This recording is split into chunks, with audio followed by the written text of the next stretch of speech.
Good evening and welcome back to the show. It's the Tonny and Tim show, and I'm Tonny. And I'm Tim. We had a very, very brilliant game of football, of course, the Manchester Derby. Manchester City hosting United and losing that game in dramatic fashion, 3-2 team. Yes, Tony, we said this game was going to be the game of the weekend, and I think it lived to the billing of being game of the weekend and a game of two halves. We saw Man City taking over the first half and then Man United owning the second half, though with a couple of some decisions, but I thought it was a game of two halves start. It was a brilliant, brilliant game. Of course, we knew that Manchester City had one eye on the Champions League return leg against Liverpool, which they host tomorrow night, a big, big fixture.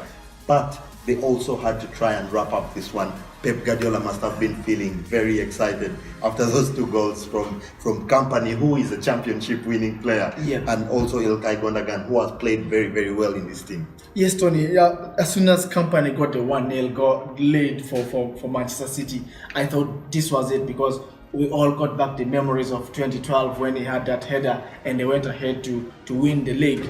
And the second goal from Gundogan, you would know that this is done and dusted. I surely thought maybe in the second half they're going to see off the first 10-20 minutes and then start making the substitutions as they plan for the Champions League game. As you said, one eye was on the Tuesday game against Liverpool.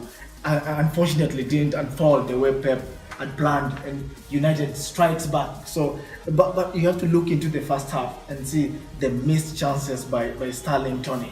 It was tough for any manager to watch your side lose that game with all the chances that they had in the first half. Sterling in particular had three very good opportunities, two almost clear-cut one-on-one chances that he failed to bury in that one. But it was a feisty affair.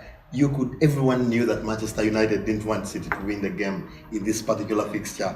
And we saw it in the 9 yellow cards dished out. Yes, Tony. I mean, as soon as you're a Man United player or fan, the least you would have wanted is to see those guys, the guys of Man City celebrating, and you're like, no, they cannot celebrate in front of us. And you would see the team in second half say, we are not going to allow this. And all the big boys, the big players, Paul Pogba, Sanchez stepped up to the plate. And I think it caught Man City off guard. The team that played in the first half seemed changed, and I think that disorganized. And every time, Tony, you concede two quick fire goals, it looks like you're the team that's now on the back foot, and Man City could not claw back after letting out the lead and going to 2-2. But we need to give a lot of credit to Manchester United, the side that came out in the second half almost looking like a different team. Pogba and Sanchez in particular, two players that have been given a lot of slack, especially in the past couple of months, for almost looking like they're looking sluggish, they're not playing to their potential, but came in this one, Sanchez with 2 assists and Pogba with 2 goals. Yes, Tony, 2 assists, 2 goals. But I mentioned this when we had the analysis prior to the game. I said, if Sanchez is to stamp a foot in the United team, finally show his work. Exactly, this is the game, because United was not winning big games last season, and they needed to have won. They need to start winning them, and I think this season United has won big games, and well done, Sanchez and Pogba. Tony, I thought Pogba was so magical in this game, Tony. He had a very, very brilliant effect on that game, of course. Lukaku looking like a shadow of himself, Pogba coming into positions that you would expect to find Lukaku. He had a very good game in that one. Mourinho must have been feeling very, very excited about this game. Big performance from the players, not to forget to mention the brilliant save from De Gea at the end of the game. Yes, Tony, at the end of the game, we saw that brilliant save by De Gea. I mean, it looked direct to him, but you need to plan for that ball to go over the bar. But there was another incident, Tony, that I think we need to have mentioned. The tackle on Aguero by leg breaker. I think this was a direct red card. I don't know how the referee missed it.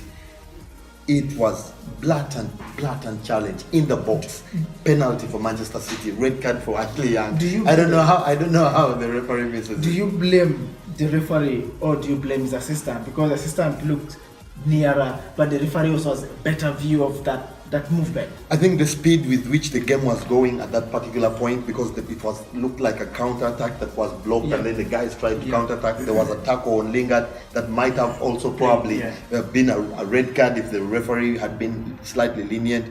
It was a bit tough to see in that moment, but I think if Man, it was definitely a big changing point in that game. No. Must have been a red card for Ashley Young. Are this the moment, Tony, when we have to say we need now VAR in the football game? No.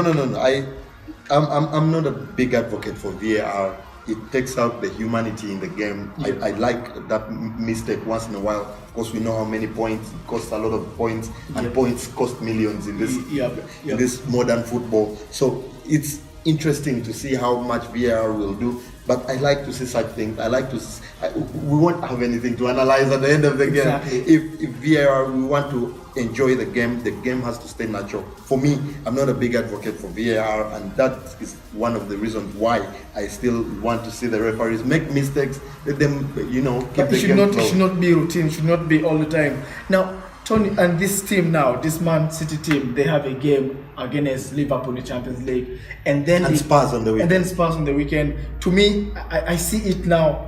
They may not win that game over Tottenham over the weekend, and that means they have a delayed party. We all know it's going to be their party, but it's now going to be delayed. And will this play into the minds of these players? Will they look back and say, was it a very good season, or the last days where they're feeling down, and they be like, our season has not been as amazing as we thought? Of course, it was interesting. Them coming into the game, of course, against United, they had those ghosts from Liverpool. You could see it in the second half, especially when the goal started going in. Yeah. The goalkeeper was lacking a bit in confidence, and the defenders overall. But of course, they'll be looking based on the performance against Liverpool tomorrow, which we expect will be a very fiercely contested affair. It should now determine what will be coming in the Spurs game. Of course, they missed out the opportunity to win the trophy this weekend. They need to win there to ensure that they wrap it up Yes, quickly. as Of course, if possible, they yeah. go out in the Champions League tomorrow night, Yep. then it almost means nothing to them. They can just keep playing until probably win it at any point. They needed to wrap it up as soon as possible and focus more on the Champions League. That has not happened. We'll definitely wait to see what happens in that game, team. Yes, Tony, we shall have to wait. And just a quick one, what's your prediction for the Champions League game? 2-1 Man City. I think Man City will win 3-1. We'll definitely be excited, and we can't wait for that game tomorrow night.